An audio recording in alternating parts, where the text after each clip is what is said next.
আমি মেলিশার নতুন আইডি আইতে আছি আইডি দক্ষিণ আইতেছি এই পশ্চিম মৈতুন আইয়ে বুঝিনি এগুলো সিএনজি কিনারে ঘাড়াইয়া গুলি করা শুরু করছে একটা আমার হয়েছে আমি খেয়াল করি না আমি হচ্ছে ইট মারছে ওরা কতটা দিকে নিচে আটতে পারি না দেয় সেই সব রক্ত ওরা আমি আসতে বই গেছি এটা কারা? এরা তো রাকিব তারপরে পাটোয়ারি নামে এক আছে ওই মেরাজক আছে ওই রিফোন আছে এই লতিফপুরের এগুলো সব লাড়ি সোনালে আইয়ে আর কি অস্ত্র আইয়ে কারা কারা?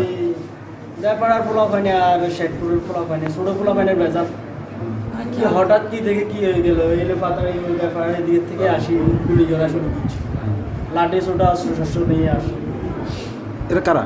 এরা দেপাড়ার ওদেরকে চিনি না। রহিম 55 বছর নামে যিনি আসছেন আমাদের এখানে, উনি ওনার বাম পায়ে একটা গুলির আঘাত আছেন। ওনাকে আমরা প্রাথমিক চিকিৎসা দিয়ে আমরা নোয়াখালী মেডিকেল কলেজে আমরা রেফার করেছি। আরেকজন আছে মানিক 19 বছর, ওনাকে আমরা ভর্তি দিব এবং ভর্তি দিয়ে অবজারভেশন রাখবো। ধন্যবাদ।